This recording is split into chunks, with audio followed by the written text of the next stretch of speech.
میرے دین کے بسم اللہ الرحمن الرحیم الحمد للہ رب العالمین والصلاة والسلام علی اشرف الانبیاء والمرسلین اما بعد۔ پیشن گوئیوں سے برآمد ہونے والا بہائی فتنہ۔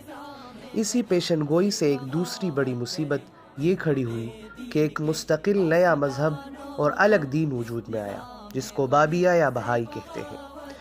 اس فرقے کے لوگوں نے اس پیشن گوئی کو موقع سمجھ کر یہ دعویٰ کر دیا کہ ملر کی یہ پیشن گوئی اپنی تمام تر متعلقات کے ساتھ درست تھی،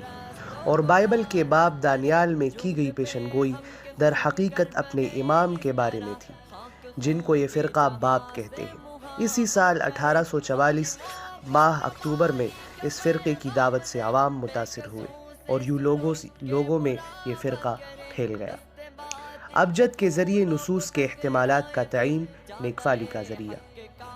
اس رسالے میں شیخ صادق مغلس نے جو پیشن گوئیاں کی ہے وہ مذکورہ بالا خرافات، تخمینوں، اندازوں اور مستقبل میں ہونے والے قطعی یقینی اطلاعات کی طرح نہیں ہے،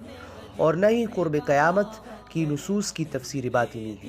بلکہ اس تحقیق کی حیثیت نصوص میں ذکر کردہ علامات کی روشنی میں آنے والی خلافت کے لیے بطور نیکفالی ایک اچھی توقع اور احتمالی صورت کا ضمنی تعین ہے۔ ہاں، البتہ قارئین کو ابجد کے اعداد کی روشنی میں لی گئی توقعات کو دیکھنے کے بعد یہ حیرانگی اور تعجب ضرور ہوگی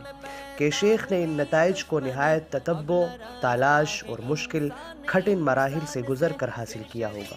تاہم ہم نے بارہا اس پر تجربہ کیا ہے کہ بسا اوقات کئی کام درست نیت، صحیح اعتقاد اور اصول کے مطابق شروع کیے جاتے ہیں، جن کا آغاز شریعت کے مقررہ کردہ قواعد و ضوابط کے ساتھ ہوتا ہے، لیکن یہی امور جب عوام میں شائع ہوتے ہیں تو ان میں غلو، افراط و تفریط اور متعینہ حدود سے تجاوز ہو جاتا ہے۔ اس کے بعد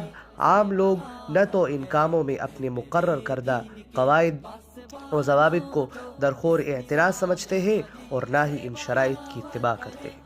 رفتہ رفتہ انہی نیک کاموں کے حقیقی معنی و مفہوم میں تبدیلی کر کے ضمنی امور کو قطعی اور یقینی سمجھنے لگتے ہیں، اور پھر ان کاموں سے ایسی باتیں ثابت کرنے کی کوشش کرتے ہیں جن کی دین میں کوئی اصل نہیں ہوتی، اور یوں خود بھی گمراہ ہوتے ہیں اور دوسروں کو بھی گمراہ کرتے ہیں۔ فصل سوم، حتمی تعین وقت کی تحدید اور وقتی تقاضوں سے بے خبری ایک فتنہ۔ اس وجہ سے قارئین کو دوران مطالعہ در ذیل چند باتیں ملحوظ رکھنے کی تاکید کرتا ہوں۔ پہلی بات یہ کہ اعداد کے ذریعے علامات قیامت سے متعلق نصوص کے بارے میں ان احتمالات کو نیکفالی اور توقعات کے درجے سے زیادہ حیثیت نہ دینی چاہیے، اور نہ ہی یقین یا یقین سے ملتی جلتی ظن غالب وغیرہ کے مرتبہ تک پہنچ جائے، کیونکہ ایسا کرنا غلو، افراط و تفریط اور بے شمار مفاسد کا ذریعہ اور کئی خرابیوں کا سرغنہ بن سکتا ہے۔ یہاں پر اس کتاب کے محقق ڈاکٹر مفتی ثناء اللہ صاحب حفظہ اللہ شید گڑھوٹ کو لکھتے ہیں کہ فتن سے متعلقہ روایات کی تطبیق کے اصول حضرت مولانا بدر عالم میرٹھی رحمہ اللہ کے کلام میں، حدیث و قرآن میں جو قصص و واقعات بیان کیے گئے ہیں، خواہ وہ گزشتہ زمانے کے متعلق ہو یا آئندہ سے، ان کا اسلوب بیان تاریخی کتابوں کا سا نہیں، بلکہ حسب مناسبت مقام ان کا ایک ایک ٹکڑا متفرق طور پر ذکر میں آ گیا ہے۔ پھر جب ان سب ٹکڑوں کو جوڑا جاتا ہے تو بعض مقامات پر کبھی اس کی کوئی درمیانی کڑی نہیں ملتی، کہیں ان کی ترتیب میں شک و شبہ رہ جاتا ہے۔ ان وجوہات کی بنا پر بعض خام طباعیں تو اصل واقعے کے ثبوت ہی سے دستبردار ہو جاتی ہے،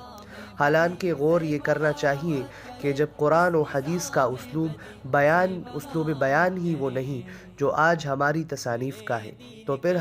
حدیثوں میں اس کو تلاش ہی کیوں کیا جائے؟ نیز جب ان متفرق ٹکڑوں کی ترتیب صاحب شریعت نے خود بیان ہی نہیں فرمائی تو اس کو صاحب شریعت کے سر کیوں رکھ دیا جائے؟ لہٰذا اگر اپنی جانب سے کوئی ترتیب قائم کر لی گئی ہے تو اس پر جزم کیوں کیا جائے؟ ہو سکتا ہے کہ جو ترتیب ہم نے اپنے ذہن سے قائم کی ہے حقیقت اس کے خلاف ہو۔ اس قسم کے اور بھی بہت سے امور ہیں جو قرآنی اور حدیثی قصص میں تشنا نظر آئے ہیں۔ اس لیے یہاں جو قدم اپنی رائے سے اٹھایا جائے اس کو کتاب و سنت کے سر رکھ دینا ایک خطرناک اقدام ہے، اور اس ابہام کی وجہ سے اصل واقعہ ہی کا انکار کر ڈالنا یہ اس سے بھی زیادہ خطرناک ہے۔